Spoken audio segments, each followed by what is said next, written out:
Bien, examinaremos a continuación algunos puntos relacionados con las aplicaciones de los osciloscopios.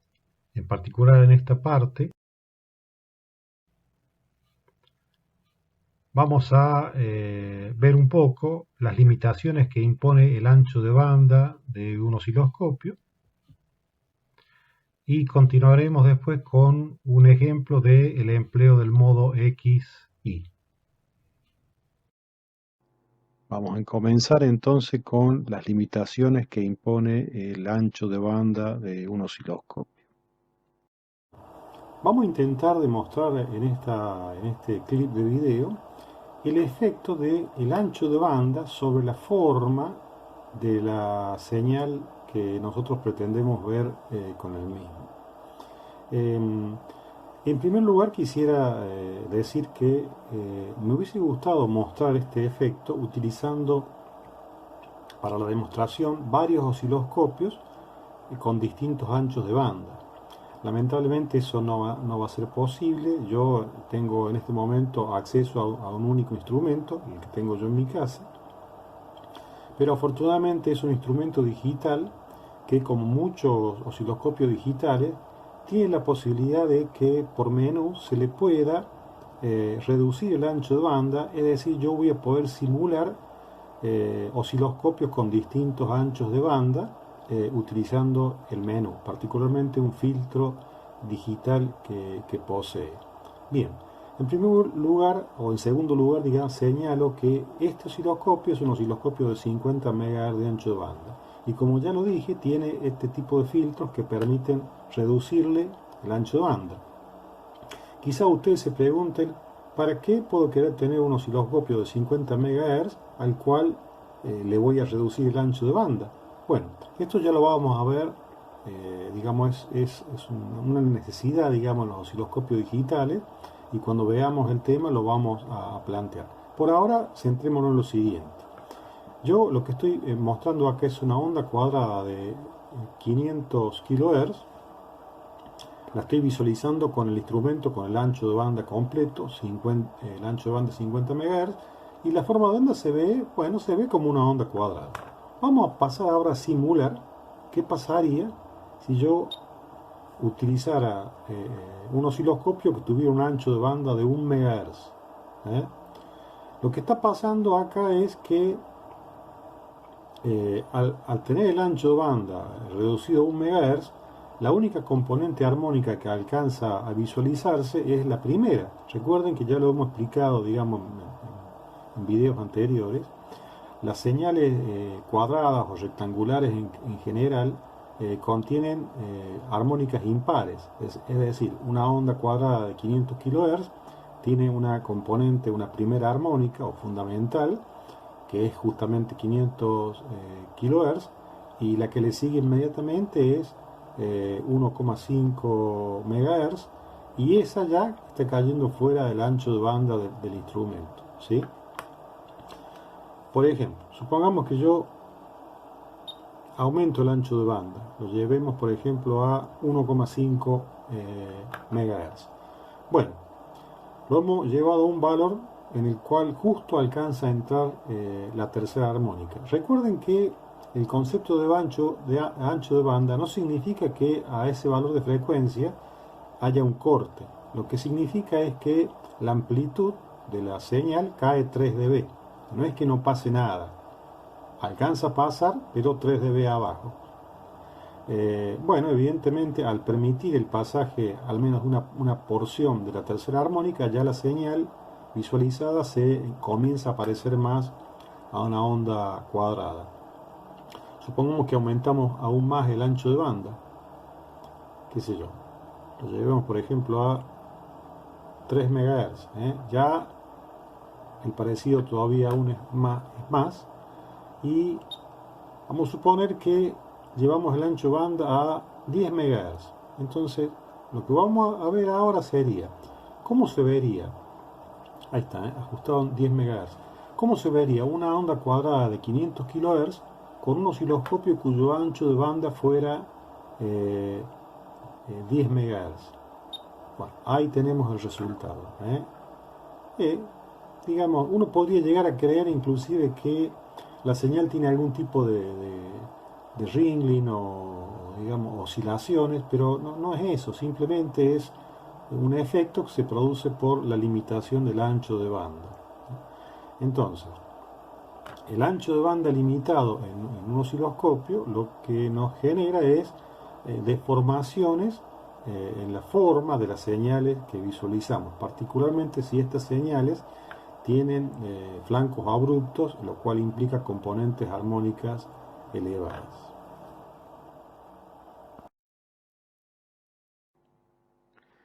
Bien, vamos a ver a continuación un ejemplo sobre el empleo del modo XY de un osciloscopio. En primer lugar vamos a mostrar cómo hay que disponer los mandos de un osciloscopio para que éste funcione en el modo XY. Esto puede variar dependiendo a la marca y el modelo del instrumento, pero son todos más o menos parecidos. Vamos a utilizar como ejemplo uno de los osciloscopios analógicos que tenemos en nuestro pañol del laboratorio central. Bien, este instrumento hay un conjunto de controles que deben ser activados para disponer el osciloscopio en modo XY. Uno de ellos es el selector de modo vertical, hay que colocarlo en esta posición. Cuando se lo coloca en esta posición, la entrada del eje X se activa a través del canal 1, o sea, el canal 1, la entrada del canal 1 asume la función de entrada del eje X, en tanto que el canal 2 asume la función de entrada del eje Y. Hay otros dos controles que deben ser activados, en este caso, estos que se muestran, pero bueno, eso puede variar dependiendo del instrumento, como ya lo he dicho. En el caso de un osciloscopio digital, normalmente es un poco más sencillo. Lo que se hace es desplegar el menú de la base de tiempos y directamente a través de este menú se puede pasar del modo IT, que es como habitualmente está por defecto ajustado, al modo XY. De esta manera se dispone el instrumento como graficador XY. Igual que en un osciloscopio analógico, normalmente las entradas X e Y se hacen o asumen a través de la entrada del canal 1 y canal 2. Un canal asume la función de entrada del eje X y el otro la función de entrada del eje Y. Bueno, vamos a considerar entonces un ejemplo de la utilización del modo XY a través de lo que se conoce como figura de Lissajous. Vamos a comenzar con un ejemplo en el cual tenemos aplicados a los ejes X e Y dos señales de la misma frecuencia, en fase y de la misma amplitud. Es fácil comprender que en esta situación lo que vamos a obtener es una línea recta entre el primer y el tercer cuadrante, y la explicación es muy sencilla, porque cuando Y vale 0, X también vale 0, por lo tanto el punto luminoso se ubicará en el centro de la pantalla. Cuando Y tiene valor máximo, ocurre lo mismo con X, el punto se va a desplazar de esta posición a esta posición, y bueno, para el resto del tiempo se ve claramente que lo que vamos a obtener es una línea recta entre el primer y el tercer cuadrante. La línea va a estar justo inclinada a 45 grados si las amplitudes son iguales, y si no, se inclinará para un lado o para el otro dependiendo de cuál señal es la que tiene más amplitud, pero siempre será una línea recta.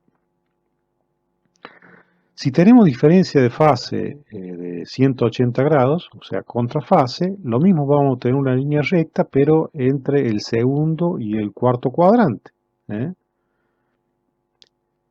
Si la diferencia de fase es 90 grados, lo que se obtiene es un círculo, siempre y cuando las amplitudes de las señales sean exactamente iguales.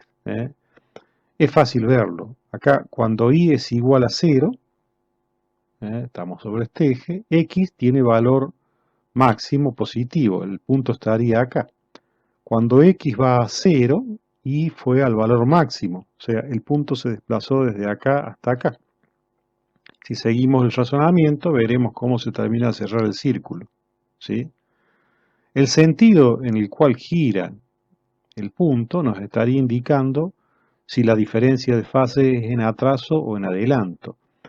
Eso, bueno, lo comento, pero en realidad la mayoría de las veces es muy difícil determinar eso porque para que esto fuera notable, las frecuencias tendrían que ser muy bajas para advertir en qué sentido gira el punto. Si las frecuencias son altas, no se alcanza a ver el punto girando y se ve la figura, el círculo directamente. Bueno, entonces, un círculo si la diferencia de fase es 90 grados y una línea recta si la diferencia de fase es 0 o 180. ¿Qué pasará si la diferencia de fase está comprendida entre 0 y 90 grados? Bueno, lo que se obtiene es una elipse. Es una elipse que será más o menos cerrada dependiendo de si la diferencia de fase está más cerca de 0 o más cerca de 90 grados. ¿Sí? Bueno, si ustedes buscan en Google o en algún libro de texto, digamos, de señales, probablemente encuentren ¿eh? Las curvas de Lissajous. Son un clásico, digamos. Lo que tenemos acá en el primer lugar es lo que acabamos de ejemplificar. Diferencia, bueno, primero, en primer lugar, igualdad de frecuencias. Diferencia de fase de 0, de 180, de 90, y esto sería un valor intermedio entre 90 y 0, específicamente 45 grados. Si logramos obtenido, que si prestan un poquito de atención, corresponde a esta situación, la cual se va a dar cuando la señal que entra por el eje X es del triple de frecuencia de la que entra por el eje Y. El triple de frecuencia. Bueno, vamos a considerar un poquito más detenidamente el tema de la elipse, porque si bien ahora no nos va a ser de utilidad, en una futura aplicación lo vamos a utilizar. La elipse en realidad nos permite hacer una determinación de la diferencia de fase entre dos señales, ¿sí? De la misma frecuencia, ¿sí? Observen lo siguiente. Acá tenemos dos señales de la misma frecuencia, pero con una diferencia de fase entre ambas. Hay también diferencia en cuanto a la amplitud, pero lo que nos importa ahora es la diferencia de fase. Bien, este vector B representa el módulo, o sea, la amplitud o valor pico de la señal que entra por el eje Y. Y en este gráfico en particular, A es la proyección de B sobre el eje Y cuando el desfasaje respecto de X es phi. O sea, este vector es el valor que tiene Y acá cuando X vale 0. ¿Sí? Por lo tanto, podemos plantear estas ecuaciones. O sea, A será B por el seno de phi. ¿Sí? De donde podemos despejar A sobre B es el seno de phi y de acá podríamos averiguar el valor del ángulo. ¿Sí? En realidad, en el oscilograma, más que medir el valor de B y de A, resulta más fácil medir 2A, que sería la distancia de acá hasta acá, los puntos de cruce de la elipse con el eje Y, en tanto que B lo podemos sacar acá del valor máximo que toma la elipse, acá, esto sería 2B. Podríamos de esta manera averiguar o medir la diferencia de fase, ¿sí? Eso lo vamos a utilizar en una aplicación práctica que vamos a ver un poco más adelante. Lo que vamos a ver ahora, el clip de video que vamos a ver ahora, nos va a permitir ver cómo se puede aplicar la figura del Lissajous simple que hemos visto como ejemplo, como una utilidad para hacer una medición de frecuencia, ¿sí? Empleando, medir la frecuencia, por ejemplo, de una fuente de señal, utilizando otra fuente de señal, patrón, como referencia, es lo que vamos a ver en el clip que sigue a continuación. Vamos a intentar hacer una aplicación del uso del modo XY de un osciloscopio, lo que sería figura de Lissajous, utilizado en esta oportunidad para comparar dos señales de distinta frecuencia. Lo que ustedes pueden ver acá es un viejo generador de señales que tiene un dial analógico, y lo que yo pretendo es determinar si la indicación del dial es correcta. Si lo alcanzan a ver, esto está en el número 100. Al estar por 10 significa que la frecuencia de salida es 100 por 10, 1 kHz. Está en forma de onda senoidal, ¿sí? Vamos a comparar la frecuencia de esta señal, de la señal que proporciona este generador, con otra proporcionada por un generador de funciones más moderno, que tiene la ventaja que tiene un dial digital que indica con mucha más exactitud y precisión el valor de la frecuencia de salida.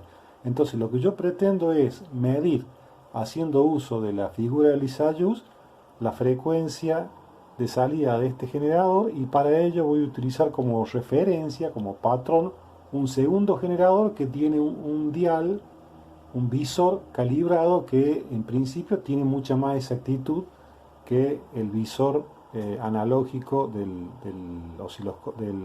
generador más anticuado.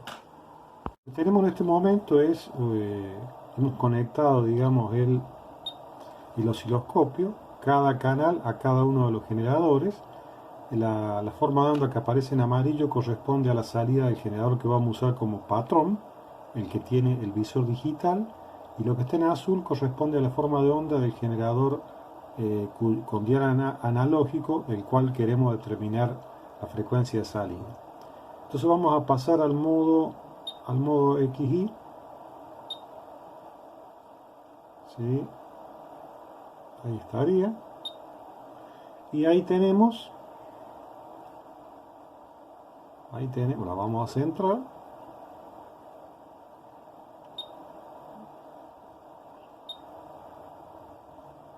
Ahí tenemos la figura. Vamos a intentar lograr el círculo o la elipse, digamos, ¿eh?